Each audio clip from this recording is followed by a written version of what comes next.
안녕하세요. 주식자라는 쇼틀리입니다. 구독자분들 성공 투자하고 있으세요? 오늘 우선 뉴스는 바이든이 대선 승리를 공식화했다는 겁니다. 선거인단에서 과반 확보했어요. 그렇기 때문에 이제 대선을 가지고 시끄러울 일은 없어질 것 같아요. 주식시장에서 악재라는 것은 다른 게 없어요. 명확하지 않은 것들이 악재로 남아있는 것이기 때문에 이렇게 하나하나 해결이 돼가는 건 시장에 나쁘지 않습니다. 그리고 이 정도 뉴스는 알고 넘어가야겠죠. 바이든 이야기 나왔으니까 어떤 관련주들 생각하면 되는지 우리는 그걸 알아야겠죠. 바이든이 대통령이 되든 누가 되든 크게 상관없어요. 중요한 건 경제적으로 바이든의 정책이라던가 앞으로 바이든이 공약으로 내세웠던 것들이 어떠한 것들이 있는지를 알아가는 것이 주식시장에선 중요하기 때문에 우리가 궁금한 것은 그런 거겠죠. 바이든 하면 우선 가장 떠오르는 것이 그린 뉴딜입니다. 그린 뉴딜 하면 자동으로 따라오는 것이 앞으로 미래 산업에서 나올 수 있는 탄소 배출권이에요. 탄소 배출권은 간단히 말씀드리면 환경과 밀접한 관련이 있다라고 보시면 돼요. 지금 우리가 살고 있는 이 공간에서 환경 오염은 어느 누가 봐도 심각한 수준으로 가고 있다라고 보고 있습니다. 따라서 환경 오염을 계속 일으키지 않게끔 산업을 이끌어 가려고 하는 것이죠. 탄소 배출권은 그렇게 보시면 됩니다.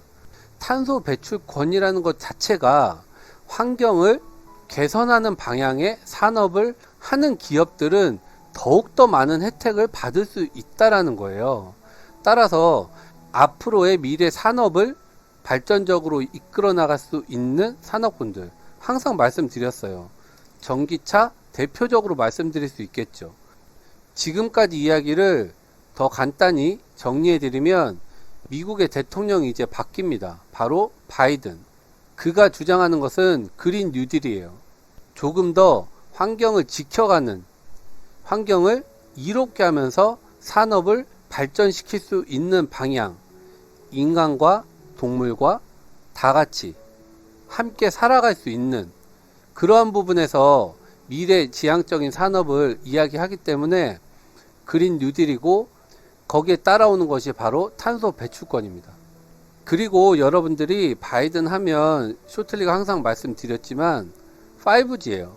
5G라는 것은 구독자분들께서 단순히 통신 산업이라고 보시면 안 돼요.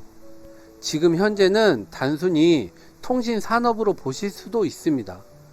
생산하고 설치하고 사용하고 이러한 부분들이 잘 될 수 있도록 보안 장치를 하고 그런 부분에 종목 설명들을 하는 단계이기 때문에 구독자분들께서 5G가 하나의 섹터라고 보실 수 있으세요.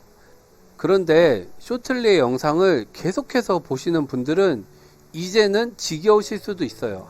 하지만 계속 이렇게 말씀을 드리는 이유는 지겨울 정도로 들으셔야 됩니다. 전기차, 자율주행, 5G 이 중에 한 가지의 산업군만 성장할 수 없다는 거예요. 예를 들어서 한번 설명드릴게요. 그래야 쉬우니까. 지금 2020년에 전기차를 사는 소비자들은 전기차를 사면서 무엇을 생각하느냐? 연료만을 생각해요. 아, 친환경 연료구나. 그에 따라서 보조금도 나오고 내가 혜택 받을 수 있는 것들이 있고 아, 이렇게 기술력이 좋아졌구나. 유용하구나. 여기까지만 충족을 시켜주면 정리해드리면 전기차를 사려는 지금의 소비자층은 그러한 부분들만 충족을 시켜주면 만족도를 채워주면 전기차를 구매한다는 거예요. 하지만 향후 5년, 10년이 지난다면 지금 전기차를 사는 소비자와 그때 전기차를 사는 소비자는 완전히 요구하는 것이 달라질 수 있습니다. 그때는 본인이 어떠한 핸드폰을 사용하느냐에 따라서 어떤 전기차를 사고 그 전기차에서 어떤 부분에서 효용성이 있을지를 따져볼 수 있어요. 그렇기 때문에 지금 삼성전자의 사장과 현대자동차의 사장이 긴밀하게 협력 관계를 유지해 나가고 있는 것입니다. 이러한 통신기술 자체가 발전하면 할수록 여러 부분의 산업군들을 총체적으로 감싸주는 역할을 한다는 것이죠. 전기차, 자율주행, 5G 이러한 분야들은 이제 뗄래야 뗄 수 없는 산업군입니다. 이 세 분야에서 가장 핵심적인 부분은 총체적으로는 나중에 5G가 될 수 있습니다. 어차피 전기차는 생산 시설일 수밖에 없어요.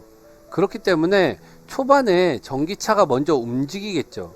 그리고 나서 자율주행이 움직일 거고. 하지만 최종적으로는 5G가 주식시장에서 주도적인 섹터로 자리 잡을 때가 향후 몇 년 안에 도래할 것입니다. 그렇기 때문에 지금 5G에 대해서 공부를 무조건 해두셔야 돼요. 아직은 주식시장에서 전기차, 자율주행, 5G가 본격적으로 이야기되는 구간은 아닙니다. 지금 몇몇 기업군들이 올라오고 뉴스가 나오면 상한가도 가고 하는 것들이 있지만 그런 부분들은 뉴스에 의해서 움직이는 것들이 많아요. 쇼틀리가 항상 말씀드리듯이 주식은 실질적으로 눈에 보이게 실적이 나올 때 그러한 테마들이 주도적인 테마가 됩니다.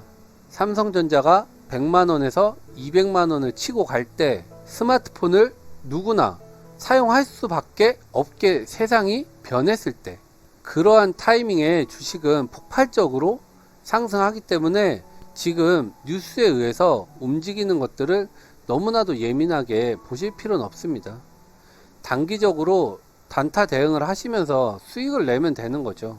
아직까지 전기차, 자율주행, 5G가 본격적으로 상승할 수 있는 단계의 시장은 아니라는 거예요. 바이든이 취임하기 전까지 그린 뉴딜과 5G 지속적으로 순간순간 이슈가 될 수 있어요.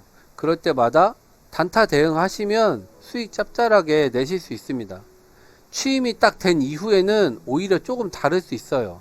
쇼틀리가 왜 취임하기 전까지라고 말씀드리냐면 미국의 대통령이 바뀌는 거예요. 세계 1등 나라의 대통령이 바뀌어요. 그렇다면 그 밑으로 엄청나게 많은 변화가 생겨야 할 것입니다. 그리고 쇼틀리가 저번 시간에 말씀드렸습니다. 바이든 역시도 중국과의 무역 전쟁은 피해갈 방법이 없어요. 그리고 피하지도 않는다고 선언했고, 그렇다는 것은 바이든이 취임을 한 다음에 분명히 영역 표시, 본인의 강함을 표현할 겁니다. 바로 중국에게. 그렇기 때문에 쇼틀리의 투자 이야기를 듣는 현명한 구독자분들은 시간이 가면 갈수록 단기 조정장에 대한 대응은 필히 하고 가셔야 됩니다. 비중 조절하시라고 했고 충분히 현금 확보도 해 두시라고 했습니다. 단기적으로만 대응하시면 되고 단타 대응만 하시면 돼요. 지금 같은 시기에 추세를 잡고 가는 종목을 매수하겠다, 진입하겠다, 이러한 생각은 상당히 위험 부담을 안고 가는 거기 때문에 포트를 조금 가볍게 하세요. 본인의 계좌 관리를 지금 같은 경우는 가볍게 유지하시는 게 좋습니다.